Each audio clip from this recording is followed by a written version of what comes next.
बिभ्रतवेणुजभरपटयो शृङ्गवित्रेत कक्षे वामे पाणमस्मृतबलं फलान्यं पुष्पनमध्ये सोपरि आसनर्मणीश्वरी स्वर्गे लोके विशति यज्ञभूगुबालकी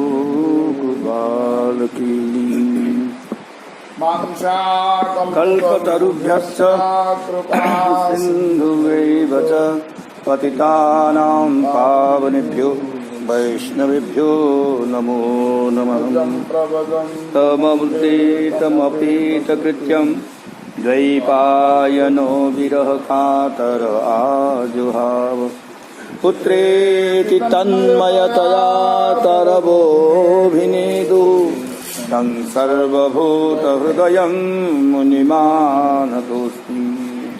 यस्वानुभाववत् श्रुतिसारमेकम् अध्यात्मदीपमतितितीर्षतां तमोन्धम् संसारिणां करुणया पुराणगुह्यं तं व्याससूनुमुपयामि गुरुमुनीनाम्। यस्य यतन्मयादितरतः सार्थेष विज्ञाः स्वरा तेने ब्रह्महृदाय आदिकवये मुह्यन्ति यत्सूरयः तेजो वारिमृतां यथा विनिमयो यत्र त्रिसर्गो मृषा धाम्ना स्वेन सदा निरस्तकुहकम् सत्यं परं धीमहि। धर्मः प्रोज्झितकैतवोऽत्र परमो निर्मत्सराणां सतां विद्यं वास्तवमत्र वस्तु शिवदं तापत्रयोन्मूलनं। श्रीमद्भागवते महामुनिकृते किं वा परेरीश्वरः सत्यो हृद्यवरोध्यते कृतिभिः शुश्रूषुभिः तत्क्षणात् निगमकल्पतरोर्गलितं फलं शुकमुखात् अमृतं द्रवसंयुतं पिबत भागवतरसमालयं मुहुरुः रसिका भुवि भावुकाः।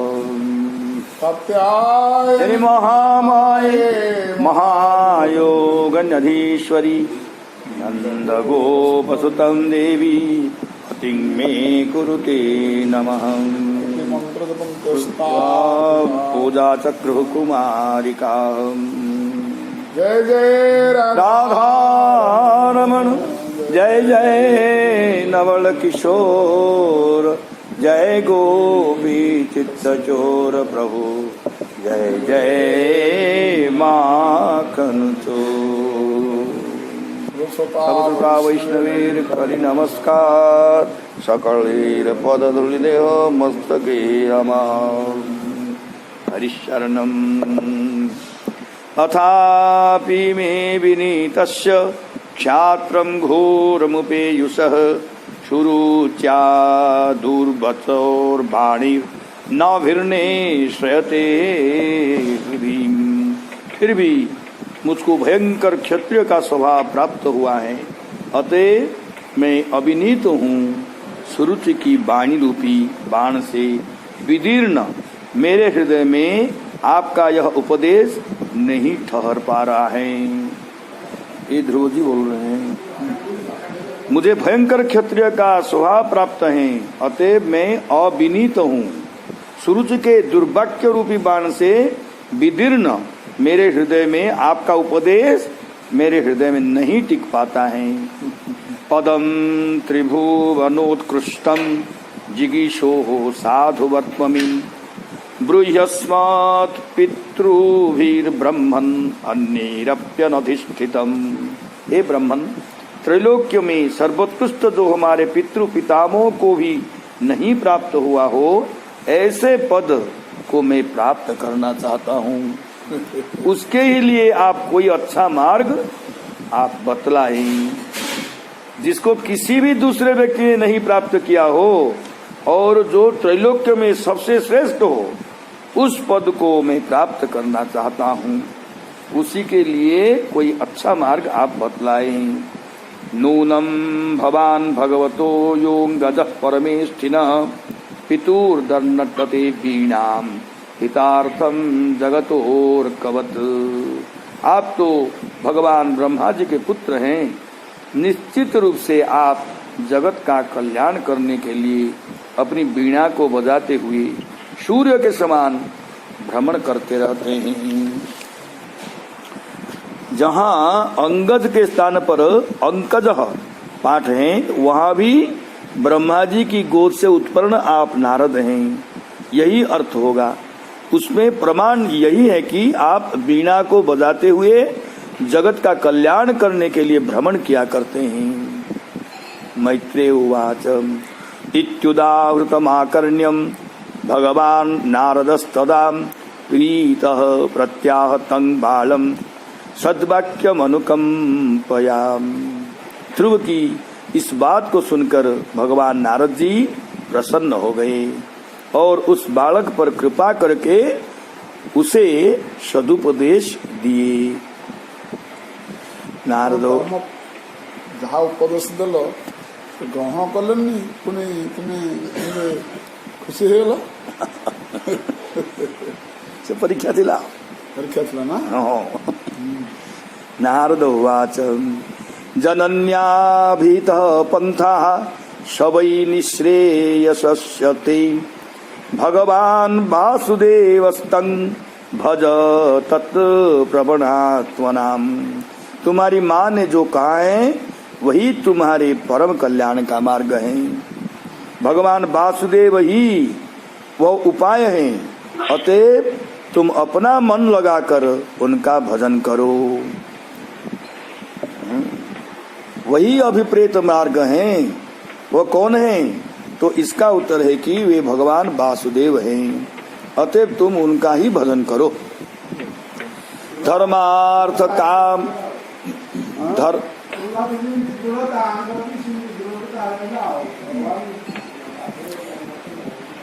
धर्मार्थ काम मोक्षक्षम य इच्छेत् श्रेय आत्मनः एकमेव हरेस्तत्र कारणम पादसेवनम। यो धर्म अर्थ काम और मोक्ष नामक आत्म कल्याण प्राप्त करना चाहे तो उसका एकमात्र साधन श्री हरि के चरणों की सेवा ही है। तत्तात गच्छ भद्रन्ति यमुनायास्तटं शुचि पुण्यं मधुवनं यत्र सान्निध्यं नित्यदा हरिः। हे वत्स, तुम्हारा कल्याण होगा। यमुना नदी के उस पवित्र तट पर तुम मधुवन में चले जाओ, वहाँ श्री हरि का नित्य ही निवास होता है। नारद जी ने कहा कि तुम मधुबन नामक यमुना के तट पर चले जाओ, जहाँ श्री हरि का नित्य ही निवास होता है। स्नात्वानुसवनं तस्मिन् कालिन्द्याः सलिले शिवीं कृत्वोचित्तानि निवसन् आत्मनः कल्पितासनः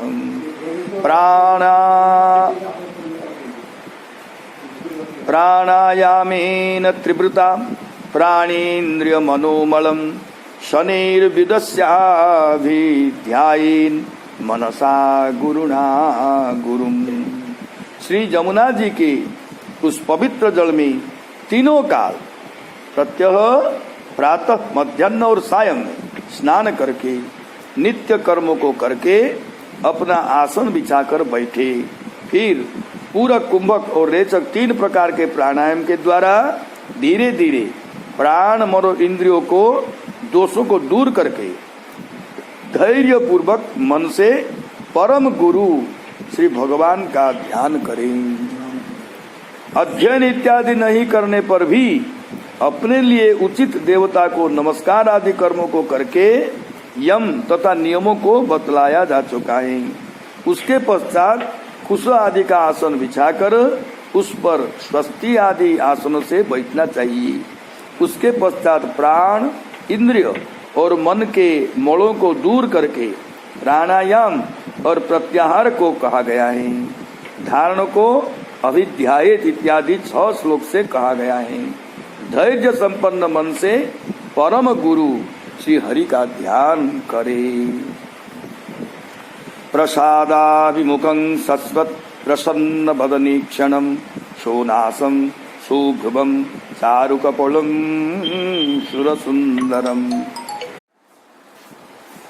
प्रसादाभिमुखं सस्वत् प्रसन्न बदनीक्षणं शोनासं सुभ्रुवं चारुकपोलं सुरसुन्दरम्। तरुणं रमणीयाङ्ग मरुणोस्थे क्षणाधरं प्रणताश्रयनं नृम्णं शरण्यं करुणार्णवं। श्रीवत्साङ्कं घनश्यामं पुरुषं वनमालिनं शङ्खचक्रगदा पद्मे रभिव्यक्तचतुर्भुजं। किरीटिनं कुण्डलिनं केयूरबलयान्वितं कौस्तुभाभरणग्रीवं पीतकौसेयवाससं। काञ्चीकलापपर्यस्तं लसत्काञ्चननूपुरं दर्शनीयतमं शान्तं मनोनयनवर्धनं। पद्भ्यां नखमणिश्रेण्यां विलसद्भ्यां समर्चतां हृत्पद्मकर्णिकाधिष्ण्य माक्रम्यात्मन्यवस्थितम्। श्री भगवान के नेत्र और मुख सदा प्रसन्न रहते हैं। लगता है कि वे अपने भक्तों को वरदान देने के लिए उद्यत हैं। उनकी नासिका, भौहें और कपड़ अत्यंत सुंदर हैं। वे सभी देवताओं में सुंदर हैं। उनकी तरुणावस्था है और उनके सभी अंग अत्यंत मनोहर हैं। उनके ओष्ठ और अरुण वर्ण के हैं। अपने शरणागत जीवों को आश्रय प्रदान करने वाले हैं। अपार सुखप्रद, शवों के रक्षक, शरणागत वत्सल और दया के सागर हैं। उनके वक्षस्थल में श्री वत्स चिन्ह विद्यमान है। उनका श्री विग्रह जल भरे मेघ के समान श्याम वर्ण का है। वे परम पुरुष वनमाला धारण किए हुए हैं। उनकी चारों भुजाओं में शंख, चक्र, गदा और पद्म सुशोभित होते हैं। वे किरीट, कुंडल, केयूर और कंगन धारण किए हुए हैं। उनके गले में कौस्तुभमणि लटक रही है। वे पीला रेशमी वस्त्र पीतांबर धारण किए हैं। उनके कमर में सुवर्ण की करधनी और पैरों में सुवर्णमय नुपुर सुशोभित हो रहे हैं। उनका स्वरूप देखने में अत्यंत मनोहर है। वह शांत मन तथा नेत्रों को आनंदित करने वाला है। ऐसे श्री भगवान की जो मानसिक पूजा करते हैं, उनके हृदय कमल की कर्णिका पर वे अपने नखमणि से मंडित मनोहर चरणारविंद को स्थापित करके विराजते हैं।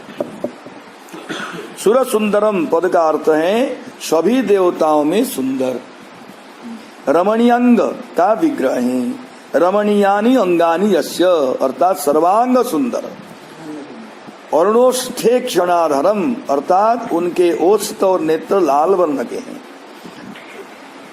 ओंठे क्षणाधरम का विग्रह है। ओंठश्च ईक्षणं च ओष्ठे क्षणे। ओंठ नहीं ओष्ठ वसला भूल ओष्ठे क्षणे धारयतीति आरुणैष्ठे क्षणधरः तं नम सुख प्रदा अथवा सभी पुरुषार्थों का आकर पुरुषं परम पुरुष के लक्षण से युक्त। उनके गले में कौस्तुभमणि लटक रही है। उनका कमर सुवर्ण निर्मित करधनी से वेष्टित है। मनोनयन वर्धनम अर्थात हर्षप्रद। मानसिक पूजा करने वालों के हृदय कमल की कर्णिका के बीच में विराजमान रहते हैं श्री भगवान। स्मयमानमभिध्यायेत् सानुरागावलोकनं नियतेनैकभूतेन मनसा वरदर्शभम्। उसके पश्चात एकाग्र हुए मन से वरदान देने वालों में अग्रगण्य श्री भगवान का ध्यान करे कि वे हमारी ओर मुस्कुराते हुए प्रेम पूर्वक देख रहे हैं। स्मयमानम इत्यादि श्लोक से नारद जी ध्यान का वर्णन करते हैं।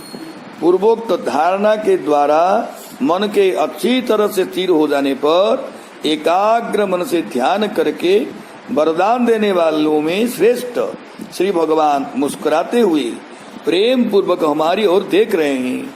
धारणा में बतलाई गई सभी विशेषताओं का ध्यान में ही चिंतन करना चाहिए, अथवा श्लोक में जैसा बतलाया गया है उसी प्रकार ध्यान करे।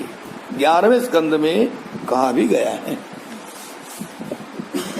नान्यानी इत्यादि ध्यान में सुंदर मुस्कान से युक्त श्री भगवान के मुख का ध्यान करे, उसके अतिरिक्त दूसरी बातों का ध्यान न करे। एवं भगवतो रूपम सुभद्रम ध्यायतो मनः निवृत्त्या परया तूर्णम संपर्णम न निवर्तते। श्री भगवान का इस प्रकार से मंगलमय रूप का ध्यान करने से आनंदमग्न मन उसी से तल्लीन हो जाता है और फिर उससे नहीं लौटता है। इस श्लोक में समाधि का वर्णन किया गया है। नारद जी ने बतलाया कि इस प्रकार से भगवान के मंगलमय रूप का ध्यान करने से मन शीघ्र ही आनंदमग्न होकर लीन हो जाता है और फिर वह नहीं लौटता है। जप्यश्च परमो गुह्य श्रूयतां मे नृपात्मज यं सप्तरात्रं प्रपठन् पुमान् पश्यति खेचरान्। हे राजकुमार, अत्यंत रहस्यमय मंत्र में तुमको बतलाता हूँ। उसका 7 रात तक जप करने वाला मनुष्य आकाश में विचरण करने वाले सिद्धों को देखने लगता है। जप्य शब्द से मंत्र को कहा गया है। ओम नमो भगवते वासुदेवाय।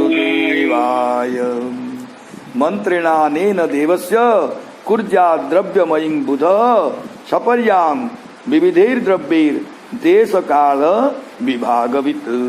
वो मंत्र ओम नमो भगवते वासुदेवाय देश और काल के विभाग को जानने वाले विद्वान को इस मंत्र के द्वारा अनेक प्रकार के द्रव्यों से श्री भगवान की द्रव्यमयी आराधना करनी चाहिए।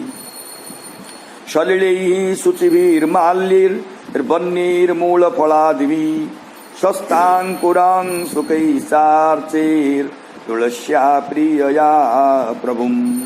शुद्ध जल, पुष्पमाला, वन में उत्पन्न होने वाले मूल फल तथा पूजा में विहित दुर्वांकुर आदि वन में प्राप्त होने वाले बड़कड़ वस्त्र उनकी प्रेयसी तुलसी से श्री भगवान की पूजा करनी चाहिए। अच्छा, श्रेष्ठ दुर्वांकुरो वन के भोजपत्रों से श्री भगवान की पूजा करो। लब्ध्वा द्रव्यमयी वर्षाम खित्यम्बादि सुवार्चयेतुम आवृता त्वा मुनि शांतो यतवांग बन्य भुकुम। यदि शिला आदि की मूर्ति मिल जाए तो उसमें अथवा पृथ्वी या जल आदि में परमात्मा की पूजा करे। उसको सदा संयत चित्त, मननशील, शांत और मौन रहना चाहिए और जंगली फल मूल का परिमित आहार करना चाहिए। इस श्लोक में पूजा के अधिष्ठान को बतलाया गया है। शिला आदि से निर्मित प्रतिमा प्राप्त हो जाए तो उसमें पूजा करे या पृथ्वी अथवा जल में परमात्मा की पूजा करे। पूजा के सातगुण्य के कारणों को 1.5 श्लोक में बतलाया गया है। उस उपासक को संयत चित्त, मननशील, शांत और मौन रहना चाहिए। वह बनेले मूल फलों का सीमित मात्रा से आहार करे। स्वेच्छावतार चरितेर रचिन्त्य निजमायया करिष्यत्युत्तम श्लोक तद्ध्यायेत् हृदयं गमम्। परमात्मा अपनी अनिर्वचनीय माया के द्वारा अपनी इच्छा के अनुसार अवतार ग्रहण करके जिन चरित्रों को करने वाले हैं उन सबों का अपने हृदय में ध्यान करना चाहिए। यत् करिष्यति, यह जो भविष्य निर्देश है वह उस समय अवतार की प्रचुरता के अभाव के कारण किया गया है। परिचर्या भगवतो यावत्यः पूर्व सेविताः ता मंत्र हृदये नैव प्रयुञ्जान मंत्र मूर्तये। श्री भगवान की पूजा के लिए जितने उपचारों का विधान किया गया है उन सबों को मंत्र मूर्ति श्री हरि को द्वादश अक्षर मंत्र से ही अर्पित करें। जिनका पहले सेवन किया जा चुका है उन उपचारों को मंत्र मूर्ति श्री भगवान को द्वादशाक्षर मंत्र से ही समर्पित करें। एवं कायेन मनसा वचसा च मनोगतम परिचर्यमाणो भगवान भक्तिमत् परिचर्ययाम पुंसां ममायिनां सम्यक् भजतां भाववर्धन श्रेयोदि सत्यभिमतम जद्धर्मादिषु देहिनाम। इस प्रकार जब हृदय में स्थित श्री हरि का मन वाणी और शरीर से भक्ति पूर्वक पूजन किया जाता है तब वे निश्चल भाव से अच्छी तरह पूजन करने वाले अपने भक्तों के भाव को धर्म आदि में बढ़ा देते हैं और उन सबों को उनकी इच्छा के अनुसार धर्म अर्थ काम और मोक्ष रूपी पुरुषार्थ को प्रदान करते हैं। हृदय स्थित परमात्मा का उपासक द्वारा शरीर आदि से भक्ति पूर्वक उपासना किए जाने पर धर्म अर्थ काम एवं मोक्ष उनमें से जो अभिप्रेत होता है उसे भगवान प्रदान कर देते हैं। विरक्तश्चेन्द्रियरतौ भक्ति योगेन भूयसा तं निरंतर भावेन भजेताद्धा विमुक्तये। यदि उपासक को इंद्रिय के भोग से वैराग्य हो गया हो तो वह निरंतराय मुक्ति की प्राप्ति के लिए भगवान का भक्ति पूर्वक भजन करे। विरक्त पुरुष को मुक्ति प्राप्ति के लिए भगवान का भजन करना चाहिए। मुक्तैवली सिद्ध स्वामी थी मैंने अन्वय क्वेश्चन विरक्त सम भजेत किमर्थम मुक्तैवली क्वेश्चन इत्युक्तस्तं परिक्रम्य प्रणम्य च नृपार्भकः जजौ मधुवनं पुण्यम हरे चरण चर्चितम। इस प्रकार से नारद जी के द्वारा कहे जाने के पश्चात राजकुमार ध्रुव ने उनकी परिक्रमा करके उनको प्रणाम किया और श्री हरि के चरण चिन्हों से अंकित पवित्र मधुवन के लिए चल दिए। हरे चरणाभ्याम चर्चितम मंडितम। श्री हरि के चरण चिन्हों से अलंकृत मधुवन में ध्रुव चले गए। तपोवनं गते तस्मिन् प्रविष्टोऽन्तः पुरं मुनिः अर्हितार्हणको राज्ञा सुखासीन उवाच तम्। तपोवनं गते तस्मिन् प्रविष्टोऽन्तः पुरं मुनिः अर्हितार्हणको राज्ञा सुखासीन उवाच तम्। ध्रुव के तपोवन में चले जाने पर नारद जी राजा के महल में गए और राजा के द्वारा पूजित होने के पश्चात सुखपूर्वक बैठे हुए राजा से कहे।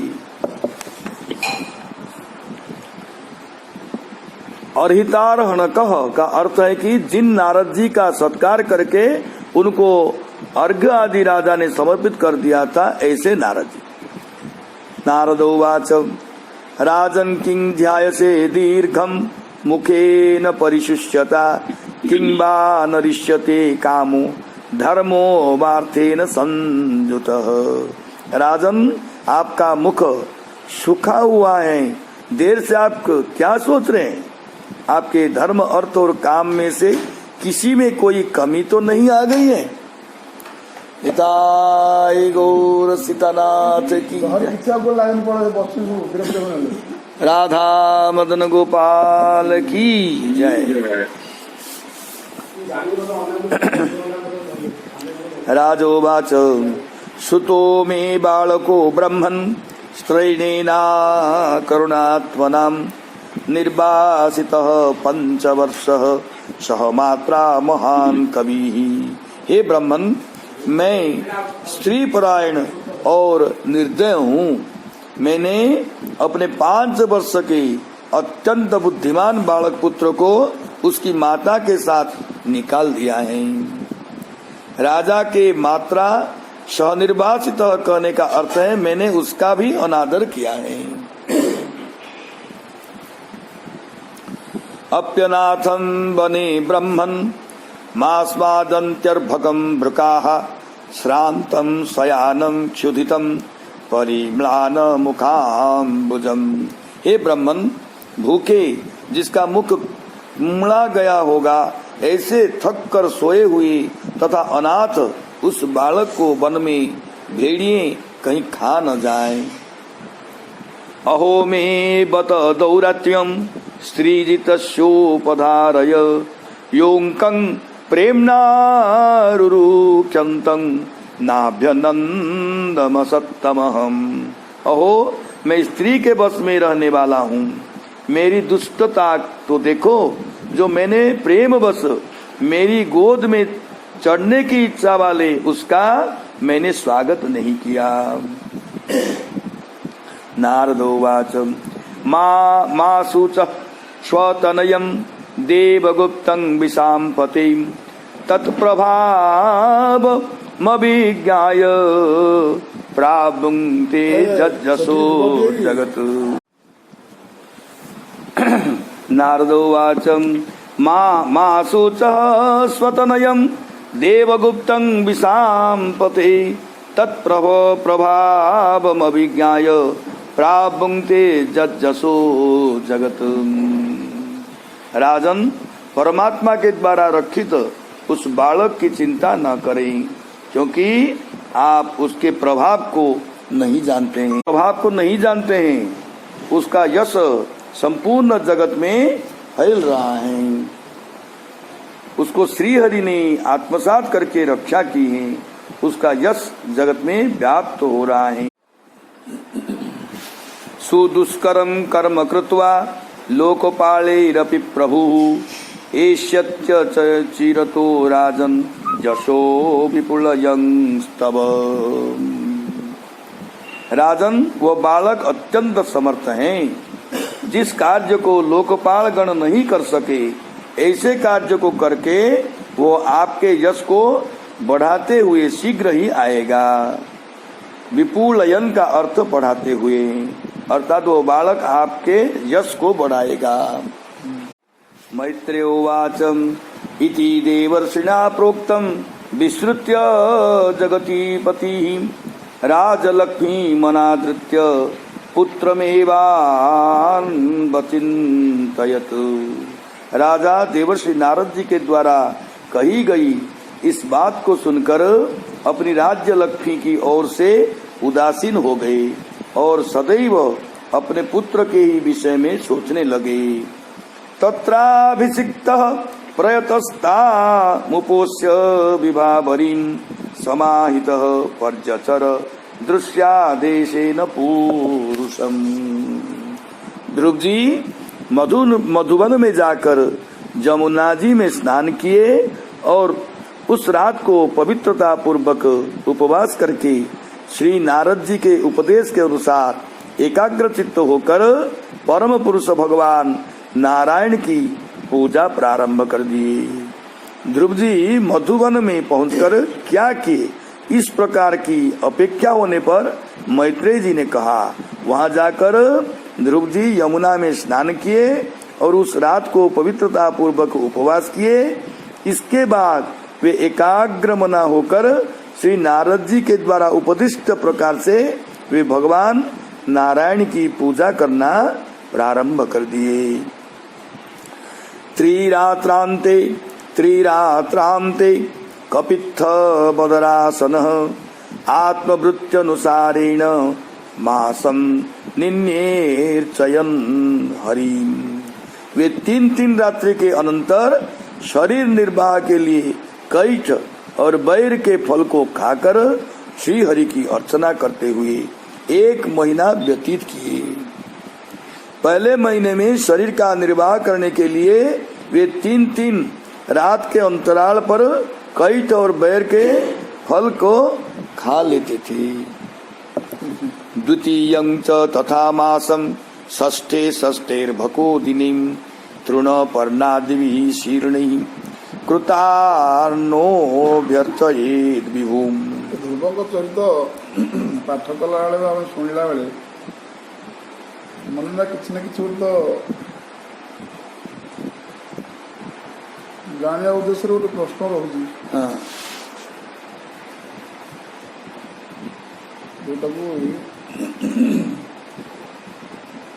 ଯୋଉ ପ୍ରଶ୍ନଟା କି ରହିବା ଉଚିତ। ଆଚ୍ଛା ମୋ ମନରେ କ'ଣ ପ୍ରଶ୍ନ ଅଛି, କ'ଣ ଆପଣଙ୍କ ମନରେ ସେ ପ୍ରଶ୍ନ ଅଛି ନା ନା ନା? କିନ୍ତୁ ଗୋଟେ ନିର୍ଦ୍ଦିଷ୍ଟ ସାଧନ ପାଇଁ ଗୋଟେ ପ୍ରଶ୍ନ ହାତରେ ରହୁଛି, ହଁ ଏଇଟା ସମସ୍ତଙ୍କୁ ସମାନ ଭାବରେ ରହିବା ଉଚିତ। ତେବେ ଧ୍ରୁବଙ୍କର ଚରିତ ଏବଂ ତାଙ୍କର ଯେଉଁ ସାଧନ ମାର୍ଗ ଆମ ପାଇଁ କେତେ ଦୂର ପାଥେୟ ହବ, ଏଇଟା ତାର ଉପଲବ୍ଧି ହବ। କିଛି ନାହିଁ, ମୁଁ ସାଧାରଣ କଥା, ମାନେ ବାପ କୋଳରେ ବସିବା ପିଲା ସେ ଗୋଟେ ଆଉ କ'ଣ ନା ଆଉ କ'ଣ? ଏତିକି ଆଉ କିଛି ନାହିଁ। ଆଉ କେତେ ବର୍ଷର ପିଲା ସେ? 5 ବର୍ଷ ବୋଲି 5 କହୁଛନ୍ତି। ବର୍ଷ ଆଉ ବାପ କୋଳରେ ପୁଅଟା କେତେ ବର୍ଷ ଯାଏଁ ବସିବ? 5 ବର୍ଷ ପରେ ବସିବ, ଆଉ ତାପରେ ଆଉ ବସିବ କି ନା? ସେଇ ସମୟର ବୟସ୍କ ଯେ ଧ୍ରୁବ,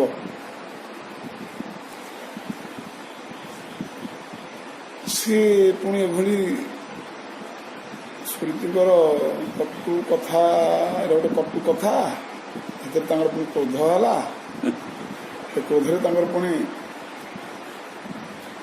ସୁନୀତି ମାଙ୍କ ଉପଦେଶ କ୍ରମେ ତୀବ୍ର ବୈରାଗ୍ୟ ହେଲା ସଂସାର ପ୍ରତି, ବା ବାପ କୋଳରେ ବସିବା ପାଇଁ ଗୋଟେ ତୀବ୍ର ଜିଜ୍ଞାସା ହେଲା କି ନାହିଁ? ବାପ କୋଳରେ ବସିବା ପାଇଁ ଆଉ ଗୋଟେ ଜିଦି ଆଉ ଜିଜ୍ଞାସା ହେଲା। ଏ ଛୋଟ ପିଲା 5 ବର୍ଷ ଭିତରେ ଏଭଳି ଜିଜ୍ଞାସା, ଯୋଉଠିକି ବଡ଼ ବଡ଼ ଋଷିମୁନି ମାନଙ୍କର ଏଭଳି ଜିଜ୍ଞାସା ହେଇପାରୁନି କି ନାହିଁ? ହେଇପାରୁନି, ତାଙ୍କର ହେଲା। ଯଦି ହେଲା ଆମେ ଜାଣିତେ ଭଲ ଭାବରେ ଟିକେ ଶୁଣାଶୁଣି କହିଛୁ ଆଗରୁ ଗୁରୁଙ୍କ ମୁଖରୁ ଯେ ନାଇଁ ନାଇଁ ନାଇଁ, ଏଇଟା ତାଙ୍କର ଲାଷ୍ଟ ସାଧନ ଶରୀର, ଆଉ କିଛି ବାକି ଥିଲା, ବହୁ ଜନ୍ମ ବ୍ୟାପିକି ସେ ସବୁ ସାଧନ ସବୁ କରିଛନ୍ତି। ତେଣୁ ତାର ପ୍ରମାଣ ଭଗବାନ ତାଙ୍କୁ ନେଇକି ଧ୍ରୁବ କ'ଣ ପଚାରିଛନ୍ତି କେତେବେଳେ, ଭଗବାନ ନେଇକି ଦେଖେଇଛନ୍ତି। ଆଉ ଧ୍ରୁବ ପଚାର, ମୁଁ ଏତେ କମ୍ ବୟସରେ ଆପଣ କେତେ ମୋତେ ଦେଖାଇ ଦେଇଦେଲେ ମୋ ଏ ରସପୂର୍ଣ୍ଣ ପାଇଁ ଏସବୁ ରହସ୍ୟ ସବୁ ଅଛି ତା ଭିତରେ। ତେଣୁ ଭଗବାନ କଲେ ହଉ ହଉ, ତାଙ୍କୁ ନେଲେ ତାଙ୍କ ତପସ୍ୟାର ସାଧନ ମାର୍ଗ ପଦ୍ଧତି ତାଙ୍କୁ ସବୁ ନେଇକି ଗଲେ, ନେଇକି ଯାଇ ଯୋଉଠି ଯେଉଁ ତପସ୍ୟା କରିଥିଲେ, ଯୋଉଠି ଯେଉଁ ଯାହା ଯାହା ଘଟଣା ସବୁ ଘଟିଛି, ସବୁ ହାଡ଼ ଫାଡ଼ କୋଉଠି କ'ଣ ସବୁ ଜମା ହେଇଥିଲା କୋଉଠି, ଭଗବାନ ସବୁ ଦେଖେଇଲେ। କହିଲେ ସେଇଟା କ'ଣ ଦେଖାଯାଉଛି? ନା ଗୋଟେ ପର୍ବତ ଦେଖାଯାଉଛି। କୋଉ ପର୍ବତ? ଧଳା ପର୍ବତରେ। ଧଳା ପର୍ବତ ଖାଲି ଦେଖାଯାଉଛି ନା ନାଇଁ, ଟିକେ ହଡି ଫଡି ଗୋଟେ ଦେଖାଯାଉଛି ନା? ହଁ, ଏଟା ସବୁ କାର ଜାଣିଛ ନା? ଭଗବାନ ମୁଁ କର୍ତ୍ତୁ ଅକର୍ତ୍ତୁ ସମର୍ଥ ବାବା ସବୁବେଳେ କହନ୍ତି। ସେଇଦିନ ସେ ତାଙ୍କ ଇଚ୍ଛା ଯେମିତି କୋଉଠି କିଛି ହାଣ୍ଡିରେ ନଥିଲା, ଗୋଟେ ଶାଗୁଟେ ବାହାର କରିଦେଲେ କୋଉଠୁ? ଦ୍ରୌପଦୀଙ୍କ ଅକ୍ଷୟ ପାତ୍ରରୁ ସେ ଧୁଆଧୁଇ କରିକି ମାଧବୀକୁ ଥୋଇଛନ୍ତି। ଦ୍ରୌପଦୀ ମନା କରୁଛନ୍ତି, କିଛି ନାହିଁ ଖାଇସାରୁନ ନା, ଆଣୁନ ହେଲା, ଅଛି ତ କ'ଣ ଅଛି, তুমি ତିଆରି କଲ ନା ଅଛି ଥିଲା ହାତରେ?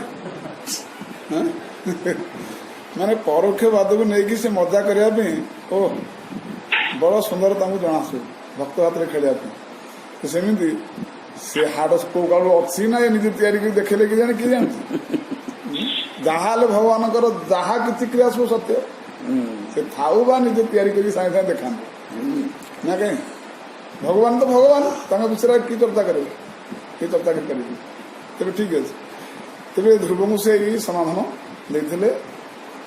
ଧ୍ରୁବ ବୁଝିପାରିଥିଲେ ଯେ ଆରେ ତାହେଲେ ଏମିତି କଥା, ବହୁ ଜନ୍ମର ସାଧନର ଫଳେ ଏତେ କମ୍ ବୟସରେ ଆପଣ ମୋତେ ପ୍ରାପ୍ତ ହେଲା। ହେଲେ ତେବେ ଏଥିରୁ ଏଇ ଧ୍ରୁବ ଚରିତ୍ରରେ ଏଇଟା ହେଉଛି ଇମ୍ପୋର୍ଟାଣ୍ଟ ବିଷୟ। ହଁ, କ'ଣ ନା ଆମର ଯେ ଜନ୍ମ ପରେ ଜନ୍ମ ହେଉଛି, ये ईटा को प्रथम सत्य परिणत कर या कहीं काटनी मोर जन्म ना जन्म होनी जन्म मरण को विश्वास के करवानी जिते जिते पर्यटन भगवत दर्शन न होती भगवत चरण बिंदुरे लक्ष्य लक्षित हैनी से पर्यटन ये देह देह देह को देह बारंबार बारंबार पुनरपि जन्म पुनरपि जननी जठर शयन एम सब अच्छी हूँ ये गोटे है निश्चित बाहर जन्म निश्चित भाव हूँ थिला अच्छे पुणी आगु हम ये पॉइंट कहीं बोले करने आमको पड़ुची ना एम बाछि ना आम कर्तव्य कौन रहा उचित जेहेतु जन्म जन्म अच्छी कर्तव्य कौन रहार अच्छी ये सिद्धांत खोजापी ये सब कथा आलोचना वस्तु ये प्रथम दला द्वितीयत है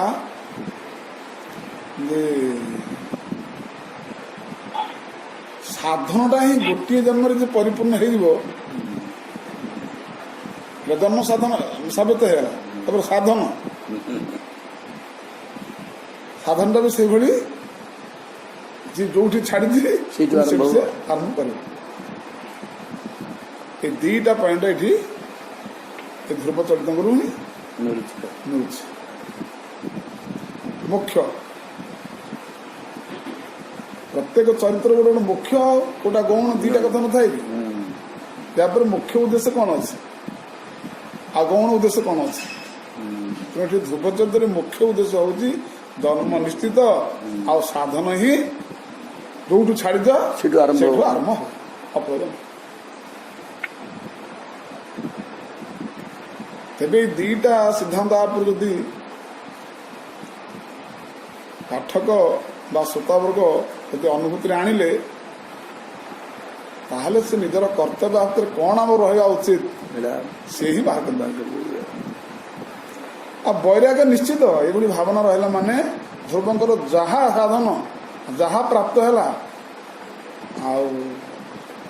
जी कथा को अनुमोदन कले तार भी हम शंका सन्देह डिया रोग पूरा बाबा कहते डिया रोग धरवाटा धर तेज यही भाव रखिकी आमर टे पाठ आ शुणिले भल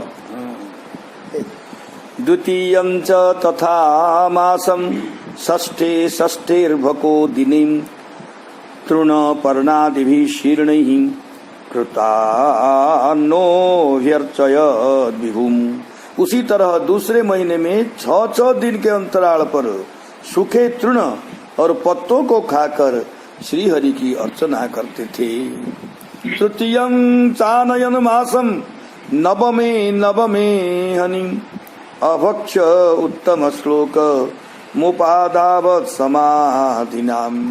तीसरा महीना 9वें दिन के अंतराल पर केवल जल पीकर समाधि के द्वारा श्री हरि की आराधना करते हुए उन्होंने बिताया।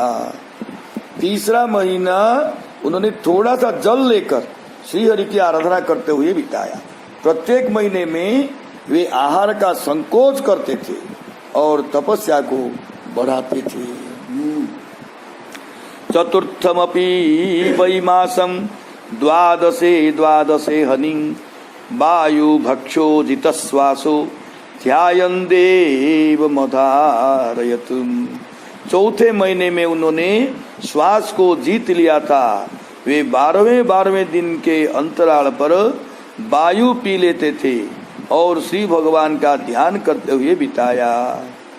पंचमे मास्यनुप्राप्ते जितश्वासो नृपात्मजः ध्यायन् ब्रह्मपदैकेन तस्थौ स्थाणुरिवाचलः। 5वां महीना आने पर राजकुमार ध्रुव अपने श्वास को जीतकर ब्रह्म का ध्यान करते हुए एक पैर पर खड़ा होकर स्तंभ के समान अविचल बने रहे। सर्वतो मन आकृष्य हृदि भूतेन्द्रियाशयम् ध्यायन् भगवतो रूपम नाद्राक्षित किंचना परम। उस समय वे विषयों की ओर से अपने मन को पूर्णतः खींचकर हृदय में श्री भगवान के रूप का ध्यान करते हुए दूसरी कोई भी वस्तु नहीं देखते थे। विषयों और इंद्रियों के आश्रय मन को सब ओर से हटाकर केवल ब्रह्म का ही ध्यान करते थे। आधारं महदादीनां प्रधान पुरुषेश्वरं ब्रह्म धारयमाणस्य त्रयो लोकास्तकम्पिरी। महदादिकों के आधार तथा प्रधान एवं पुरुष के नियामक ब्रह्म की धारणा उनके द्वारा कर लिए जाने पर त्रैलोक्य कांपने लगा। ब्रह्म की धारणा करने वाले ध्रुव के तेज को नहीं सकने के कारण तीनों लोग कांपने लगे। यदैक पादेन स पार्थिवार्भक तस्थौ तदंगुष्ट निपीडिता मही ननाम तत्रार्धमिवेन्द्रधिष्ठिता तरीव सभ्येतरतः पदे पदे। जब वे राजकुमार एक पैर से जब खड़ा हुए उस समय उनके अंगूठे से दबी हुई पृथ्वी इस प्रकार झुक गई जैसे किसी गजराज के चढ़ जाने पर नौका बाएं दाएं पद पद पर डगमगाने लग जाती है। ध्रुव के अंगूठे से दबी हुई पृथ्वी का आधा भाग झुक गया। यहाँ पर अर्ध शब्द सम्मांस का बोधक है। वह नपुंसक लिंग वाला होने के कारण तथा अंश और अंशी में अभेद होने के भी कारण यहाँ समानाधिकरण्य है। गजराज के चढ़े जाने पर जैसे पद पद पर नौका डगमगाने लगती है उसी तरह पृथ्वी डगमगाने लगी। तस्मिन्नभिध्यायति विश्वमात्मनो द्वारं निरुध्यासु मनन्यया धिया लोका निरुच्छ भास निपीडिता भृशंस लोकपाला शरणं जजुर्हरि। जब ध्रुव अपने प्राणों तथा इंद्रियों द्वारों को रोककर विश्वात्मा श्री हरि का अनन्य बुद्धि से ध्यान करने लगेंगे उनकी समष्टि प्राण से अभिन्नता हो जाने के कारण सभी जीवों का श्वास आना जाना बंद हो गया। उससे सभी लोगों और लोकपालों को अत्यंत कष्ट हुआ और वे सब घबराकर श्री हरि के शरण में गए। दूसरी भी आश्चर्य का वर्णन करते हैं। जब ध्रुव विश्वात्मक भगवान विष्णु की अनन्य बुद्धि से ध्यान करते थे, क्या करके करते थे? इसका उत्तर है कि प्राण और इंद्रियों के द्वारा द्वार को रोककर विश्व के आत्मा से एकीकृत करके अपने प्राणों का निरोध करने पर संपूर्ण जगत के प्राण को निरोध हो गया। देवाउचु नैवं विदाम भगवन् प्राणरोधम चराचरस्याखिल सत्पधाम्नहं विदेहि तन्नो वृजिनाद् विमोक्षं प्राप्ता वयं त्वां शरणं शरण्यं। हे भगवान, संपूर्ण चराचर जीवों का इस प्रकार का प्राण निरोध हम लोगों ने देखा ही नहीं है, इसीलिए हम लोग संपूर्ण जगत के रक्षक आपके शरण में आए हैं। अतएव आप हम लोगों के इस कष्ट से आप मुक्ति प्रदान करें। देवताओं ने श्री भगवान से कहा कि भगवान, इस प्रकार का प्राणों का निरोध हम लोग ने कभी देखा भी नहीं था कि इससे सभी शरीरधारियों का प्राण निरोध हो गया है। हम शरणागतों को इस कष्ट से आप मुक्ति दिलाएं। श्री भगवान उवाच मा भैष्टबालं तपसो दुरत्ययार निवर्तयिष्ये प्रतियात स्वधाम यतो हि वः प्राण निरोध आसीत् औत्तानपादिर्मयि संगतात्मा। तुम लोग डरो मत, ध्रुव को इस कठोर तपस्या से मैं निवृत्त कर दूंगा। अपने स्थान पर तुम लोग लौट जाओ। उत्तानपाद के पुत्र ध्रुव ने अपने चित्त को मुझमें लीन कर दिया है। इस समय उसकी अभेद धारणा हो गई है।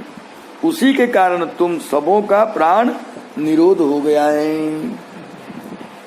जिसके चलते यह प्राण निरोध हुआ है वो कौन बालक है और उससे सबों का प्राण निरोध कैसे हो गया है। इस पर श्री भगवान ने कहा कि उत्तानपाद का पुत्र विश्वात्मा मुझसे अभेद को प्राप्त कर लिया है। इस तरह श्रीमद् भागवत महापुराण के चौथे स्कंद की भावार्थ दीपिका टीका के 8वें अध्याय की भाव प्रकाशिका व्याख्या संपूर्ण हुई। आरंभ हुए दर्शन से 9वां अध्याय ध्रुव का वरदान प्राप्त करके घर लौटना। मैत्रेय उवाच तयेव मुच्चन्न भया उरुक्रमी कृताव नामः प्रजजुस्त्रिविष्टपम् सहसशीर्षापि ततो गरुत्मता मधुरवनम भृत्य दिदृक्षया गतः। इस प्रकार से श्री भगवान के आश्वासन देने से देवताओं का भय समाप्त हो गया। वे श्री भगवान को प्रणाम करके स्वर्ग लोक चले गए। उसके पश्चात श्री भगवान भी गरुड़ पर चढ़कर अपने भक्त ध्रुव को देखने के लिए गए। 9वें अध्याय में श्री हरि की स्तुति करके और श्री भगवान से वरदान प्राप्त करके ध्रुव अपने घर आकर पिता के द्वारा प्रदत्त राज्य को प्राप्त करके राज्य करने लगे, इस बात का वर्णन है। श्री भगवान के आश्वासन से देवताओं का भय दूर हो गया है। सबई धिया योग विपाक तीव्रया हृत्पद्म कोशे स्फुरितं तडित प्रभम तिरोहितं सहसैवोपलक्ष्य बहि स्थितं तदवस्थं ददर्श। उस समय ध्रुव जी तीव्र योगाभ्यास के कारण एकाग्र बुद्धि द्वारा श्री भगवान की बिजली के समान दिदीप्यमान जिस मूर्ति का अपने हृदय में ध्यान कर रहे थे वह अचानक विलीन हो गई। उससे घबरा कर जब वे अपनी आंख खोले तो उन्होंने भगवान की उसी रूप में अपने सामने खड़े हुए देखा। योग के परिपक्व हो जाने के कारण अपनी सुदृढ़ बुद्धि के द्वारा गरुड़ पर बैठे हुए सामने विद्यमान भी भगवान को अंतर्दृष्टि होने के कारण नहीं देखे। तब श्री भगवान ही अपने रूप को खींच लिए। श्री भगवान के तिरोहित हुए देखकर ध्रुव जी का ध्यान टूट गया और उन्होंने देखा कि जिस प्रकार से भगवान हृदय में प्रकाशित हो रहे थे उसी तरह वे बाहर भी स्थित हैं। तद्दर्शनेनागत साध्वसः खिताबबन्धतांगं विनमय्य दण्डवत् दृग्भ्यां प्रपश्यन् प्रपीबन् निवार्भक शुम्भनिवासेन भुजैरिवाश्लिषन्। श्री भगवान को देखकर ध्रुव जी के मन में कुतूहल पैदा हो गया।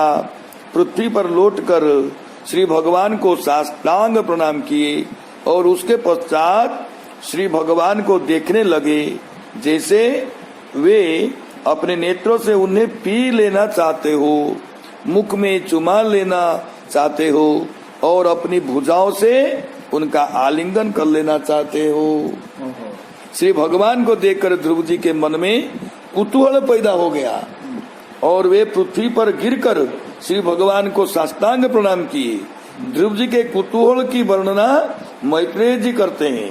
अपने नेत्रों से मानो पीते ही उनकी वंदना किए, मुख से चुंबन करते हुए के समान वंदना किए और भुजाओं से आलिंगन करते हुए के समान श्री भगवान की वंदना किए।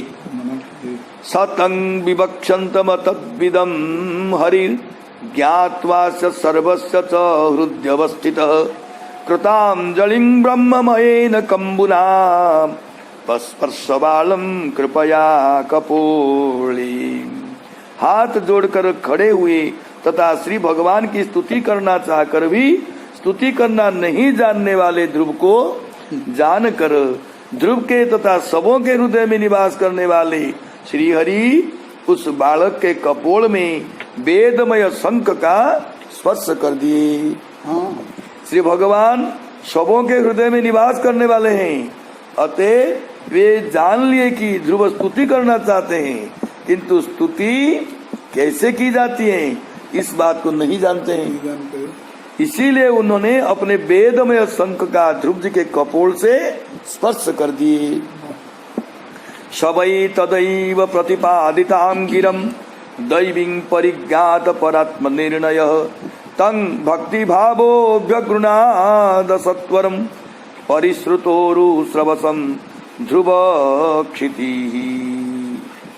ध्रुव जी को उस शंख का स्पर्श होते ही वेदमयी दिव्य वाणी प्राप्त हो गई और उनको आत्म तत्व एवं परमात्म तत्व का ज्ञान हो गया। इस प्रकार के अविचल स्थान प्राप्त करने वाले ध्रुव जी विख्यात कीर्ति संपन्न श्री भगवान की भक्ति भाव से वो परिपूर्ण होकर धैर्य पूर्वक स्तुति किए। ध्रुव जी की श्री भगवान के द्वारा प्रतिपादित दिव्य वेदमयी वाणी को उसी समय प्राप्त कर लिए जिस समय श्री भगवान ने अपने शंख का उनके कपोल से स्पर्श कर दिया। जहाँ प्रतिपद्यतांग पाठ है वहाँ पर वेदात्मिका वाणी को प्राप्त कर लिया यह अर्थ होगा। उनको जीवात्मा और परमात्मा के स्वरूप का निर्णय हो गया। इसीलिए वे धैर्य पूर्वक भक्ति से भरकर प्रेम पूर्वक प्रख्यात कीर्ति वाले श्री भगवान की उन्होंने स्तुति की। ध्रुव क्षिति ही कहकर यह बतलाया गया है कि ध्रुव जी को भविष्यत काल में निश्चल स्थान प्राप्त होने वाला है। ध्रुव उवाच योऽन्तः प्रविश्य मम वाच मिमां प्रसुप्तां सन्दीपयत्यखिल शक्ति धरा स्वधाम्ना अन्यां सहस्रचरण श्रवण त्वगादिं प्राणान्नमो भगवते पुरुषाय तुभ्यं। सर्वशक्तिमान जो परमात्मा मेरे अंतःकरण में अंतर्यामी रूप से प्रवेश करके अपने तेज से मेरी इस सोची वाणी को सजीव बना देते हैं तथा दूसरे हाथ पैर स्तोत्र तथा त्वक आदि इंद्रियों एवं प्राणों को संजीवित करने का काम करते हैं, ऐसे अंतर्यामी परमात्मा आपको मैं नमस्कार करता हूँ। श्री भगवान की कृपा से वाणी आदि की अद्भुत वृत्तियों को प्राप्त करने वाले ध्रुव जी ने द्वादशादित्य के समान 12 श्लोकों द्वारा श्री हरि की स्तुति की। जो परमात्मा लीन हुई मेरी वाणी को तथा दूसरे प्राणों इंद्रियों को अपनी चित्त शक्ति रूपी तेज के द्वारा अच्छी तरह से जीवित कर देते हैं, क्योंकि वे संपूर्ण चक्षुर आदि को ज्ञान और क्रिया से संपन्न बना देते हैं, ऐसे अंतर्यामी पुरुष आप श्री भगवान को मेरा नमस्कार है। एकस्तमेव भगवन् निदमात्मशक्त्यां मायाख्ययोरुगुणया महदाद्यशेषं सृष्ट्वानुविश्य पुरुषस्तदसद्गुणेषु नानेव दारुषु वसुवद्विभासि। आप एक ही हैं, अपनी माया नामक अनंत गुणमयी शक्ति से इस महदादि संपूर्ण प्रपंच की सृष्टि करके उसमें अंतर्यामी रूप से प्रवेश कर जाते हैं। फिर इसके इंद्रिय आदि असत गुणों में अधिष्ठात्र देवताओं के रूप में अनेक रूप से उसी तरह प्रतीत होते हैं जैसे एक ही अग्नि विभिन्न लकड़ियों में प्रकट होकर अपनी उपाधियों के कारण भिन्न भिन्न रूपों में प्रतीत होती है। प्राय तो हमको बुद्धिरा हेला सब लगुच नहीं। हाँ तो आगु चर्चा है क्या नहीं। हाँ यदि कहे कि बागादि इंद्रियों की शक्ति को धारण करने वाले अग्नि आदि देवता हैं, वे देवता ही बागादि इंद्रियों के अधिष्ठाता में है, मैं नहीं हूँ, इसके उत्तर में ध्रुव जी कहते हैं एक इत्यादि, अर्थात उन सबों के भीतर आप ही अंतर्यामी रूप में प्रविष्ट हैं और उस माया के मिथ्या गुणों व इंद्रियों आदि में स्थित रहकर आप ही अग्नि आदि देवता के रूप में प्रतीत होते हैं। आपसे भिन्न कोई दूसरा ज्ञान शक्ति तथा क्रिया को धारण करने वाला नहीं है। तद्वृत्तया वयुनयेदमचष्ट विश्वं सुप्त प्रवृद्ध इव नाथ भवत् प्रपन्न तस्यापवर्ग्य शरणं तव पादमूलं विस्मर्यते कृतविदा कतमार्तबन्धो। हे नाथ, आपके ही द्वारा प्रदत्त ज्ञान से आपके शरणागत ब्रह्मा जी भी इस जगत को सोकर उठे हुए की समान देखें। वे मुक्त जीव भी आपके ही चरण के तलवे का आश्रय लेते हैं। हे आर्त बंधो, आपके उन चरणों को कोई भी कृतज्ञ पुरुष कैसे भूल सकता है। किंच यह क्या कहना है कि अग्नि इत्यादि ज्ञानादि शक्ति को धारण करने वाले नहीं है, क्योंकि ब्रह्मा जी का भी ज्ञान आपके अधीन ही है। आपके ही द्वारा प्रदत्त ज्ञान से ही आपके शरणागत ब्रह्मा जी भी इस विश्व को सोकर जगे हुए पुरुष के समान देखे। अतएव अपवर्ग मतलब मुक्तों के भी आश्रय आप ही हैं। आपने जो जीवों को सर्वेंद्रिय जीवन प्रदान करके उन सबों का उपकार किया है, उसको कोई भी कृतज्ञ पुरुष कैसे भूल सकता है। इस प्रकार के आपका जो लोग भजन नहीं करते हैं, वे कृतज्ञ हैं। तज्ञ से हाँ, अच्छा। नूनं विमुष्टमतय स्तव माययाते ये त्वां भवाप्यज विमोक्षणमन्य हेतोः अर्चन्ति कल्पकतरुं गुणपोपभोग्यं मेच्छन्ति यत् स्पर्शजं निरयेऽपि नृणाम्। निश्चित रूप से उन लोगों की बुद्धि को माया ने हर लिया है, जो जन्म मरण से मुक्ति दिलाने वाले तथा कल्पतरु के समान सारे मनोरथों को पूर्ण करने वाले आपका भजन विषय जन्य सुख की प्राप्ति के लिए किया करते हैं। वह स्पर्श जन्य तो सुख नरक में भी मनुष्य को प्राप्त हो सकता है। जो मुझ जैसे लोग कामादि की प्राप्ति के लिए आपका भजन करते हैं, वे अत्यंत अज्ञानी हैं। निजको माने दैन्यता कर कामादि भोग करियो माने रजान पाक कोଳରେ बसिବାକୁ चाहूଥିଲେ ना। अच्छा, ସେଇଟା जिद्दी करके आछन ना। तेणु कहते जो मुझ जैसे लोग कामादि की प्राप्ति के लिए आपका भजन करते हैं, वे अत्यंत अज्ञानी हैं। जन्म और मरण से मुक्ति प्रदान करने वाले आपका जो लोग दूसरे काम आदि की प्राप्ति के लिए आपका भजन करते हैं, निश्चित रूप से उन लोगों की बुद्धि मारी गई है, क्योंकि वे भजन तो कल्पतरु के समान संपूर्ण कामनाओं को पूर्ण करने वाले आपका करते हैं, और उसके बदले में सबके समान शरीर के द्वारा भोगे जाने वाले सुख को चाहते हैं। वह सुख तो चाहने योग्य भी नहीं है।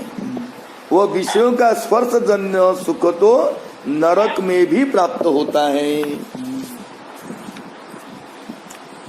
याने वृत्तिस्तनुभृतां तव पाद पद्मं ध्यानाद्भव जनकथा श्रवणेन वा स्यात् सा ब्रह्मणि स्वमहिन्यपि नाथमाभूत् किं त्वन्तकाशिलुलिता पततां विमानात्। हे नाथ, आपके चरण कमलों का ध्यान करने से अथवा आपके भक्तों के पवित्र चरित्र को सुनने से जिस सुख की प्राप्ति होती है, वह सुख निजानंद स्वरूप ब्रह्म में भी नहीं मिल सकती है। और जिन लोगों को काल का कृपाण काटता रहता है, उन स्वर्गीय विमानों से गिरने वाले पुरुषों को कैसे प्राप्त हो सकता है? यदि कहे कि स्वर्ग में प्राप्त होने वाले सुख की प्राप्ति तो सकाम भजन करने से ही प्राप्त होते हैं, निष्काम भजन करने वाले को तो वह सुख नहीं प्राप्त हो सकता है। इस पर ध्रुव जी कहते हैं, या निवृत्ति इत्यादि, जो सुख आपके चरण कमलों का ध्यान करने से प्राप्त होता है अथवा आपके भक्तों का चरित्र सुनने से प्राप्त हो, उस सुख की प्राप्ति उन स्वर्ग में गए जीवों को, जिनको काल की तलवार काटते जा रही है और अंत से विमान से जो गिर जाते हैं, उन जीवों को कैसे प्राप्त हो सकती है? वह सुख तो निजानंद स्वरूप ब्रह्म में भी नहीं मिलता है। निजानंद स्वरूप ब्रह्म में भी नहीं मिलता है, नहीं मिलेगा, नहीं मिलता है। भक्ति मुहु प्रवहताम त्वयि मे प्रसंगो भूयादनंत महता ममलाशयानाम येनांद सोल्वन मुरु व्यसनं भवाब्धिं नेशे भवद्गुण कथा मृतपान मत। हे अनंत भगवान, मुझे आप उन विशुद्ध हृदय वाले महापुरुषों की संगति बार बार आप प्रदान करें, जो आपकी निरंतर भक्ति किया करते हैं, जिससे कि मैं अनेक प्रकार के दुखों से परिपूर्ण इस भयंकर भवसागर को आपकी कथारूपी अमृत का पान करने से मत्त बना हुआ आसानी से पार कर जाऊंगा। अतएव आप मुझे अपने भक्तों की संगति प्रदान करें, जिससे मैं आपकी कथाओं का श्रवण कर सकूं। ऐसे भक्त जो आपकी निरंतर भक्ति किया करते हैं। କିନ୍ତୁ ଗୋଟେ କହିଲେ କି ଭଗବାନଙ୍କର କଥା ଯୋଉଠି ହଉଥିବ ବା ଯୋଉ ଶରଣାଗତି ଭକ୍ତ ମୁଖରେ ସବୁ ତସ୍ମିନ୍ ମୋହନ ମୁଖରେ ତା ମଧୁର ଚରିତ୍ର ପିୟୁଷ ସେ ସପରିତ ସରିତ ସ୍ରବନ୍ତି। ଆଚ୍ଛା, ମାନେ କି ଯେମିତି ଗୋଟେ ଜଳାଶୟରେ ଅନେକ ଝରଣା ପଡିଥାଏ, ସେମିତି ଆପଣଙ୍କର କଥାମୃତ ଭକ୍ତ ମୁଖରୁ କେତେ ଅବତାରର କଥା, କେତେ ଭକ୍ତଙ୍କର କଥା, କେତେ କଳ୍ପର କଥା, କେତେ ପୁରାଣ ଇତିହାସର କଥା ସେ ସଜେଇକି କହନ୍ତି, ରସବାଳ କରିକି କହନ୍ତି, ଭାବ ବିହଳ ହେଇକି କହନ୍ତି, ଯୋଉଟା କି ଯିଏ ତା ଭିତରେ ଡୁବିଲା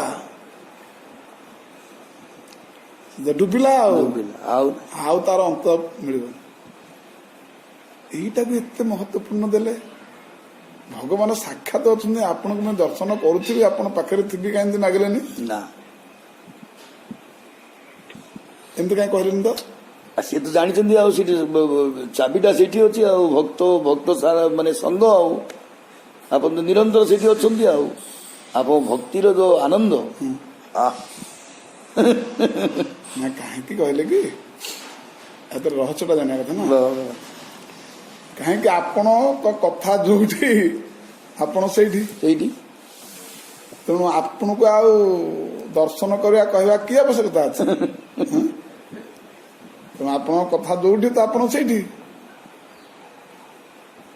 ତେଣୁ ମଦ ଭକ୍ତା ଯତ୍ର ଗାୟନ୍ତି ତତ୍ର ତିଷ୍ଠାମି ନାରଦ। ତେଣୁ ଏଥିପାଇଁ ସେ କହିଲେ ଏମିତି ଗୋଟେ ବର ମାଗିବି ଯେ, ସେମିତି ସେ ଶିବ ବର କି ଯାଇକି ଗୋଟେ ମାଗିଥିଲା କି ଗୋଟେ, ନାଇଁ ସେ କହିଲେ ତିନିଟା ବର ମୋର ଦରକାର ବୋଲି କହିଲେନି। ମାନେ ଏକ ତ ଅନ୍ଧ, ଦୁଇଟା ହଉଛି ଦରିଦ୍ର, ଆଉ ଇଆଡେ ପୁତ୍ରହୀନ, ଏ ତିନିଟା ଗୋଟେ ବର ଦେଇଛନ୍ତି। ତେଣୁକରି ଗୋଟେ ସୂତ୍ରରେ ମାଗିବି ଯେ ତିନିଟା ବର ମିଳୁଥିବ। ଆଚ୍ଛା, ହଁ ପରା। ନାଇଁ ସେ ତିନିଟା ବର ଯେତେବେଳେ ମାଗିବା ପାଇଁ ଚାହିଁଲେ ସେ ଶିବ କହିଲେ ନାଇଁ ନାଇଁ କୁଟା ସରିଯାଇଛି ଗୋଟେ ବାର ମୋ ପାଖରେ ଅଛି ସେଟା ପରେ କହିଲେ ଯୋଉଟା ମାଗୁ ଗୋଟେ ମାଗ ଗୋଟେ ମାଗ ତୁମେ ତିନିଟା ଆଗ ଏମିତି ବାଗରେ ମାଗିଦେଲା ଯେ ତିନିଟା ଆଗ ପ୍ରାପ୍ତ ହେଲା। ଗୋଟେ ବାର ଏମିତି ବାଗରେ ମାଗିଦେଲେ ତିନିଟା ଆଗ ପ୍ରାପ୍ତ ହେଇଗଲା ଯୋଉଟା କି ଶିବ ହଣ୍ଟ କରିକି ତ ପଳେଇଲେ। ଦେଖିଲି ଯେ ଯେତେବେଳେ ପାର୍ବତୀ ଗାଁରେ କହିଲା ବେଳେ ଭଲ ତମେ ତ ସେଠି ଅଡୁଆରେ ପଡିକି ଆସିଲ। ସୁନା ଥାଳିରେ ହଁ ପୁଅକୁ ଖୁଆଉଥିବାର ମୁଁ ଦେଖିବି ହଁ ମାନେ ସୁନା ଥାଳି ମାନେ ଧନୀ ହେଇଗଲେ। ହଁ ଆଉ ପୁଅ ନଥିଲା ପୁଅକୁ ଖୁଆଉଥିବାର ମୁଁ ଦେଖିବି। ହଁ ଅନ୍ଧ ଥିଲେ ଦେଖିବା ହେଇଗଲା ପୁଅ ହେଇଗଲା ସୁନା ଥାଳି ହେଇଗଲା। ହେଇଗଲା କହିଲେ ତମେ ଗୋଟେ ବାର ଦେଖି ଆଛ ନା ତିନିଟା ବାର ଦେଖି ଆଛ ନା ଗୋଟେ ବାର ଦେଖି ଆଛି।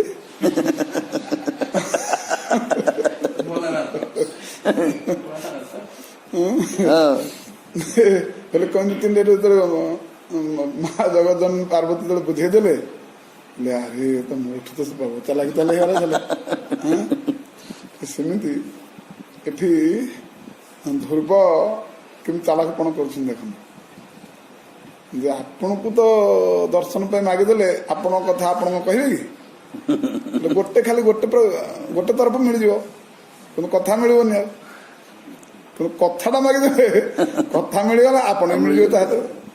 ହଁ ବାହ ସତ୍ସଙ୍ଗର କେତେ ମହିମା ଏବେ ସତ୍ସଙ୍ଗଟା ମାଗୁଛନ୍ତି ଆଉ କଣ ଭକ୍ତଙ୍କର କଥା କଣ ମାଗୁଛନ୍ତି ମାନେ କଣ ସତ୍ସଙ୍ଗ ମାଗୁଛନ୍ତି। ବାସ୍ अतएव आप मुझे अपने भक्तों की संगति प्रदान करें जिससे मैं आपकी कथाओं का श्रवण कर सकूं। ऐसे भक्त जो आपकी निरंतर भक्ति किया करते हैं। यदि आप कहे कि तुम मुझसे मोक्ष की याचना नहीं करते हो क्या हाँ तो इस पर ध्रुव जी कहते हैं कि जिन महापुरुषों की संगति से बहुत अधिक दुखों से भरे हुए इस संसार रूपी सागर को आपकी कथा रूपी अमृत का पान करने से मत बना हुआ मैं बड़ी आसानी से पार कर जाऊंगा। कथा द्वारा तो अति सहज रे असार संसार को पार कर मुख्य कौन कर मोर कौन दरकार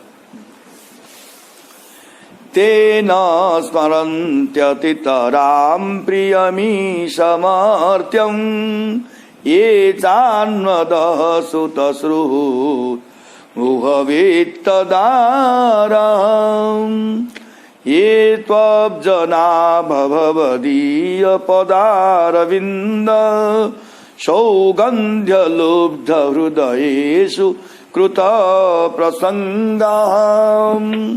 हे कमलनाभ भगवान, जो लोग आपके चरणारविंद की सुगंधि में लुभाए हृदय वाले आपके भक्तों की सत्संगति करते हैं वे अपने इस अत्यंत प्रिय शरीर को तथा इसके संबंधी पुत्र मित्र गृह धन तथा पत्नी का भी स्मरण नहीं करते हैं। इस श्लोक में भी ध्रुव जी कथामृत की मादकता का वर्णन करते हैं कि जो लोग कथामृत का पान करते हैं वे अपने अत्यंत प्रिय शरीर की भी परवाह नहीं करते हैं। कुटुंब कौन से परवाह कि जने भक्त परा जाइथिले तार कोन झियो विवाह पई सौदा किनि जाइथिले भक्त मला से कथा अल्प दिन रहला जो 3 दिन अच्छी तेणु सौदा पे बदल पड़े आसले सौदा आसले बाहर हो झर जाओ जाओ जाओ जाओ जाओ जाओ जाओ जाओ कोठी प्राय गोटे भागवत सप्ताह होता से बस पारे टे बुझे भागवत सप्ताह बस पारे से सौदा पे आस बोलिकी सीटा भूलीगले झील बाहर कर पुणी हम झील बाहर सौदा पे जाइए अन्य कौन खाया पीवा सौदा पे ना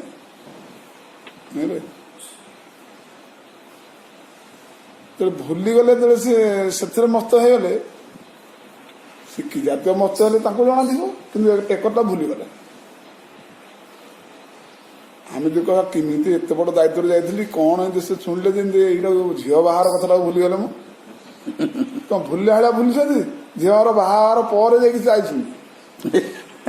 एते पर्यटन से भूलिक अच्छा बुझे कि तेणु से बसीगले तो शुणवे अन्य लोक मैंने खा पी करके सेवा करके भागवत कथा शुणिकी ये शोईकी करते सी गले एक सन्ध्या फेरले हाँ कौन असुविधा तो काली फेरवे परदिन तो बाहर हम परदिन भी फेरले कि बड़ व्यस्त हो स्त्री ये करे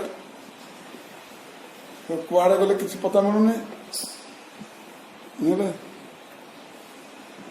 आउ काली सकाळ पाइले बाहर बर आसो कौन कर व्यस्त है व्यस्त है जे माने कहबार ना हाँ वो कम कला मत पुणी ता कम करा पड़े न कले असुविधा से मो कम कर कले ऋणी ना हेबे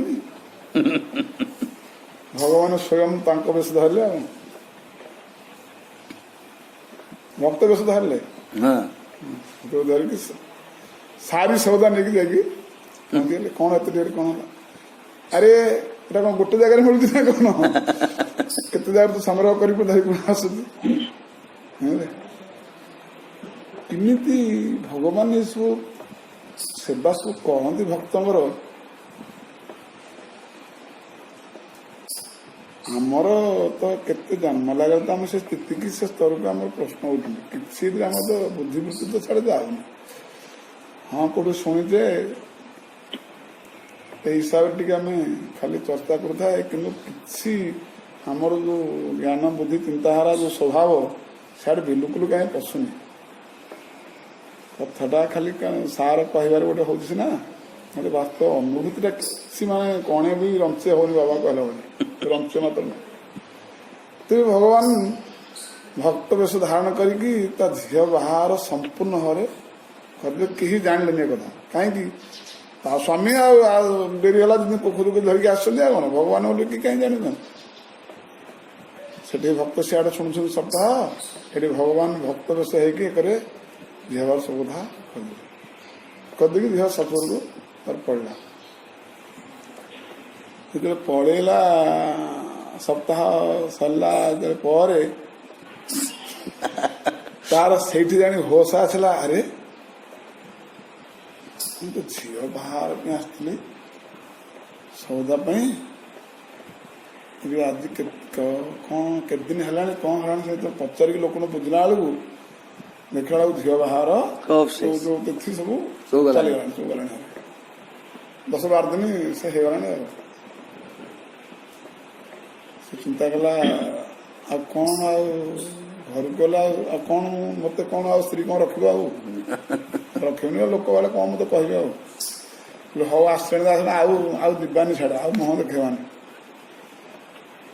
कहीं गाड़ी मुझे शुणा दिवा तेणु से डरिकी आ गाँ को जाऊना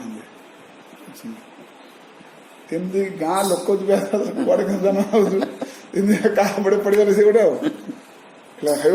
तुम यार कौन कर कौन भाई एमती गोटे गलती भूल है मोर मुह ना दिखापी झील कौन कह स्त्री कथा छाड़ गाँ गला कौन कौन है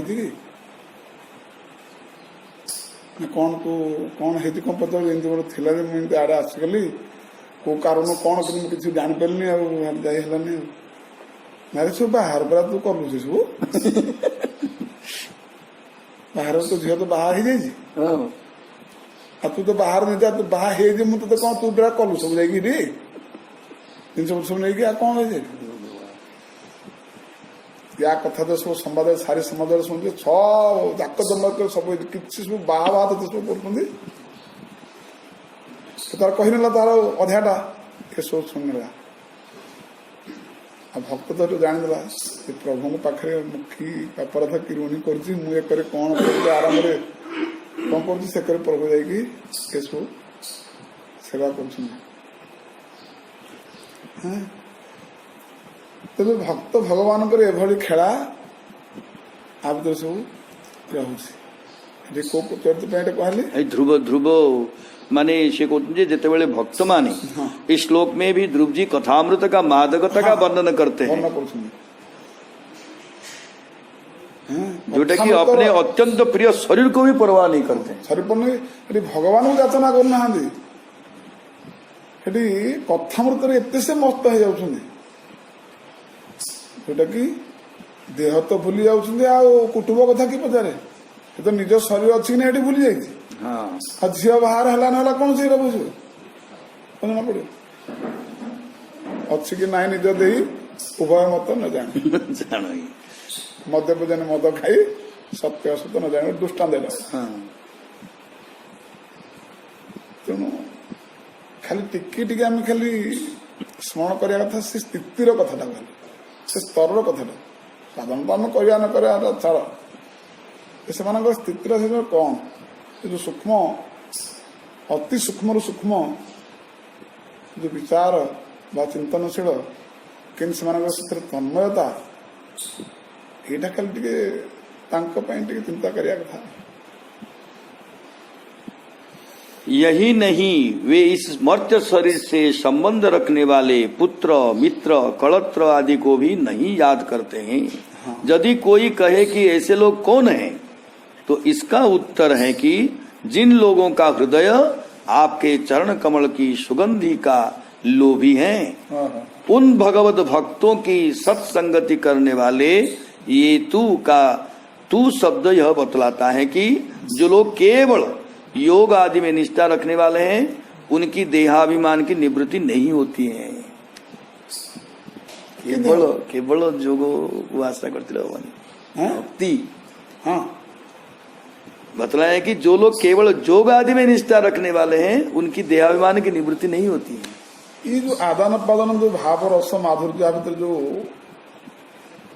हमको आज मिलूची, ସେଇ ଭଗବାନ ତ ହୃଦୟରେ ହିଁ ପ୍ରକାଶ ହଉଥିଲେ, ସେଥିରେ ତନ୍ମତା ହେଇ ସେ ମସ୍ତ ହେଇଥିଲେ। ତାହେଲେ ବାହାରକୁ ଆସିବାର କଣ ତାର କାମ ଥିଲା? ବାହାରକୁ ଆସିବା ଦ୍ୱାରା କିଛି ଅଧିକା ରସ ଆସ୍ୱାଦନ ହଉଛି ନା ନାଇଁ? ହଉଛି ନା ନାଇଁ?